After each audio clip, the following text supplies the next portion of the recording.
On est en direct. Bonsoir à toutes et à tous. Bienvenue dans mon live 354 sur mon défi 365 jours de live.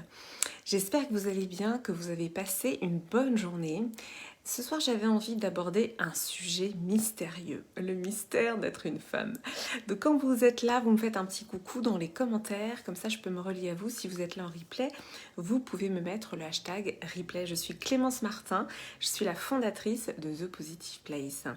Il y a une chose voilà, que j'avais envie d'aborder avec vous, qui fait écho à plusieurs de mes partages. Voilà, vous le savez, moi je m'intéresse en effet au féminin, à ce que ça veut dire d'être une femme. Et j'ai beaucoup cherché en fait, qu'est-ce que ça voulait dire d'être une femme, comment j'avais envie d'être une femme. Voilà, je me suis beaucoup interrogée tout simplement. J'ai eu une démarche de chercheuse, une démarche aussi journalistique à poser plein de questions, et puis aussi une démarche, j'ai envie de dire thérapeutique, parce que j'avais envie tout simplement moi d'aller bien, de comprendre comment je pouvais fonctionner en tant que femme, et aussi de comprendre où résidait mon pouvoir personnel et mon plein potentiel. Ça, c'est vraiment des notions qui m'ont presque obsédée. En fait, j'ai cherché. Et s'il y a une chose que j'ai comprise et que j'ai trouvée, c'est que être une femme, il y a un côté mystérieux dans le fait d'être une femme. Ce mystère d'être une femme, c'est aussi, et c'est là où, voilà, où on comprend mieux les choses, c'est que c'est même mystérieux pour nous en tant que femme. Merci. Je sais pas qui met le pouce parce que je vois pas bien en fait. Voilà, je vois pas bien qui a mis le pouce. Donc c'est mystérieux pour nous déjà d'être une femme, c'est complexe et c'est mystérieux pour nous-mêmes.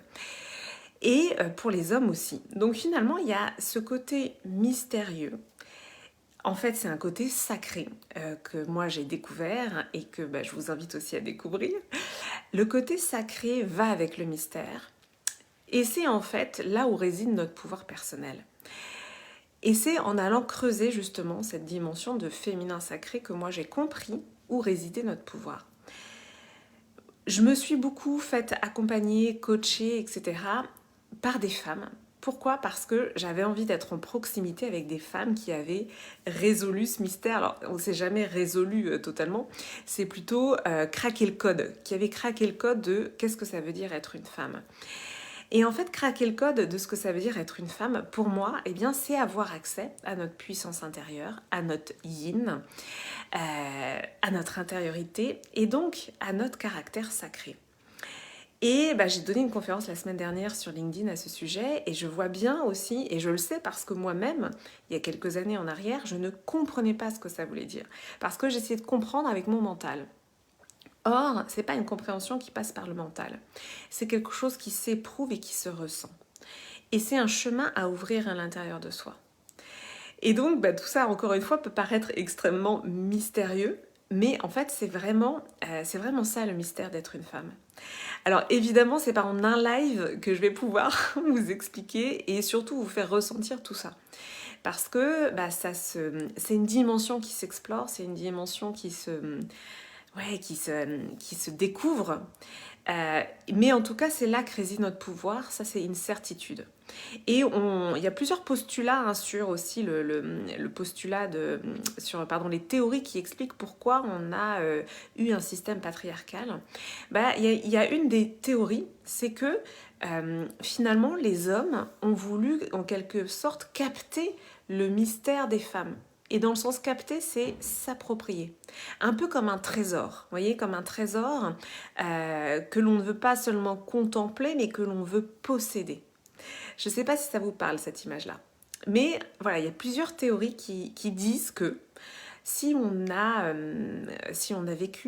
un système patriarcal qui s'est imposé les 3000 dernières années, voire un petit peu plus, eh bien, c'est aussi parce que pour un homme, la puissance d'une femme ne faisait aucun doute, la puissance créatrice, voilà, déjà parce qu'en effet nous donnons naissance, et il faut savoir que au tout démarrage de l'humanité, on n'avait pas bien compris en fait le rôle de l'homme dans la procréation. Donc on voyait les femmes qui avaient des ventres qui grossissaient et qui donnaient naissance à un enfant, ça avait un côté totalement magique. Donc déjà, il y avait ce côté totalement magique et sacré de la femme qui donne la vie. Mais c'est pas que ça, évidemment, c'est pas que ça. Donc finalement, une des théories qui explique pourquoi le patriarcat s'est imposé, c'est finalement, on veut posséder le mystère. On ne veut pas seulement l'observer, on veut être en proximité le plus possible avec le mystère qu'est la femme. Et donc, on va aussi organiser, orchestrer, j'ai envie de dire, la société pour maîtriser les femmes, les mettre dans les foyers, voilà, puisqu'en fait c'est ça, le patriarcat, c'est aussi cloisonner les femmes dans un foyer, dans un couple, dans une famille. Et donc on va posséder de cette manière-là l'énergie créatrice féminine. C'est vrai que pour moi l'énergie c'est un point qui est central et c'est quelque chose que je ressens quand même beaucoup. C'est-à-dire que l'énergie féminine, pour moi le patriarcat c'est un squat de l'énergie féminine. C'est-à-dire on squatte l'énergie féminine, on essaie de la posséder. Et donc c'est quoi la grande révélation derrière ce que je suis en train de vous dire? C'est que si on essaye de posséder notre énergie à nous les femmes, c'est qu'en fait, eh bien, nous avons l'énergie à l'intérieur de nous et c'est la nôtre. Donc ça, pour moi, ça a été une révélation énorme. J'espère que ça vous fait un électrochoc aussi de se dire que, mais en fait, nous avons l'énergie suffisante à l'intérieur pour faire fi, ah merci Laura, pour faire fi, j'ai envie de dire, d'une quelconque organisation patriarcale qui nous empêcherait d'être nous-mêmes et encore plus aujourd'hui. C'est sûr. C'est sûr qu'aujourd'hui, avec le droit des femmes qui a énormément évolué, on peut faire fi, on peut faire tomber les barrières patriarcales qui nous empêchent de prendre pleinement notre place. Coucou Laura, merci pour ta présence. Donc, oui, nous les femmes, nous avons ce gisement d'énergie à l'intérieur de nous, une énergie créatrice, quelque chose d'extrêmement puissant. Nous sommes des générateurs d'énergie. Voilà, pour moi, c'est quelque chose que je ressens profondément sur un plan énergétique. Nous sommes des générateurs d'énergie. Nous sommes la créativité, nous avons tout ça à l'intérieur de nous. Sauf que c'est un petit peu comme si eh bien, ça avait été enseveli sous des couches et des couches. Comme si ça avait été aussi possédé, apprivoisé et donc emprisonné par aussi une organisation patriarcale. Donc il n'en tient qu'à nous de finalement nous libérer de cet emprisonnement, de cet enfermement, de libérer l'énergie et surtout de la libérer pour nous. Parce que moi finalement, le constat ça a été ça dans ma vie, je me suis dit mais j'ai énormément d'énergie, mais finalement cette énergie, est-ce qu'elle sert vraiment mes intérêts? Puisqu'en fait, je me mettais à disposition de plein de gens autour de moi, de mon travail, de mon compagnon, de mon enfant. Et je dis là, mais et moi alors, à quel moment je mets à disposition cette énergie pour moi? Et ça a été tout mon cheminement de me dire, ok, à partir de maintenant, je veux que cette énergie, elle me serve moi. Ça ne veut pas dire qu'on va arrêter de s'occuper de nos enfants et de nos conjoints, etc. Non, ça veut dire qu'on a un point de vigilance de toujours faire ce retour à soi. Est-ce que je mets mon énergie aussi pour moi? Est-ce que je prends soin de moi? Est-ce que je prends des décisions pour moi? Donc ça, c'est vraiment des questions que vous pouvez vous poser, faire des allers-retours en fait, plusieurs fois par jour. Moi, c'est des choses que je me pose comme question parce que oui, le quotidien peut totalement nous emmener dans l'écueil inverse qui est de toujours donner pour les autres. Donc si ça vous parle, c'est quelque chose qu'on va explorer en profondeur dans la retraite que je donne en juin, du 4 au 6 juin. C'est 3 jours où on va explorer notre féminin sacré. Et donc dans cette découverte de notre féminin sacré, c'est à la fois notre féminité, qu'est-ce que ça veut dire être une femme, découvrir une autre façon d'être une femme. Et le point très important pour moi, c'est cette réappropriation de notre énergie pour nous. C'est vraiment, vraiment central. Non seulement l'énergie, mais la créativité. Souvent, on me dit, mais comment tu fais pour faire autant de choses? Voilà, les gens me posent la question. Mais en fait, ma réponse, elle est très simple. C'est que j'ai activé mon féminin sacré à l'intérieur de moi. C'est mon gisement d'énergie. C'est-à-dire que, pour moi, l'énergie, quand elle s'épuise, c'est aussi parce qu'on a des fuites d'énergie. Ces fuites d'énergie, c'est soit un squat d'énergie par d'autres personnes extérieures, soit c'est nous-mêmes qui cautionnons quelque part le fait de donner, donner, donner, donner. Et donc, pour colmater les fuites d'énergie, moi en tout cas, ce que j'ai vraiment découvert, c'est cette ressource intérieure du féminin sacré. Donc le féminin sacré, c'est dur à expliquer en un live. C'est un chemin intérieur, c'est fait de sensations et d'expériences. C'est aussi pour ça que j'avais envie de le proposer en présentiel, parce que voilà, il y a des choses que j'ai envie de vous transmettre et qui se feront que en présentiel. Et c'est aussi comme ça que moi j'ai découvert le féminin sacré, donc pour moi c'est important.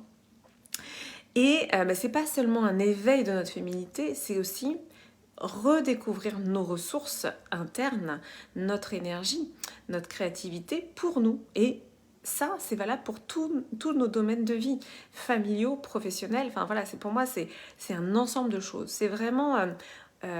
c'est extrêmement puissant en fait. Donc c'est vraiment quelque chose que j'ai à cœur de vous partager. Donc si ça vous appelle, cette retraite, elle aura lieu donc du 4 au 6 juin. 3 jours, c'est à Lucheux, à 1h30 de Paris, un petit peu au-dessus d'Amiens. C'est un endroit magnifique, c'est un moulin détenu par voilà, des gens qui sont dans le développement personnel, avec une alimentation très magnifique en fait, parce que ce sont d'anciens naturopathes. Donc il y a vraiment une recherche sur les repas, la façon dont ils seront préparés, le cadre et aussi ce que l'on va expérimenter et prouver ensemble sous différentes formes, avec des rituels, des méditations, des exercices, des choses dans lesquelles je vais vous emmener, des danses, des chants.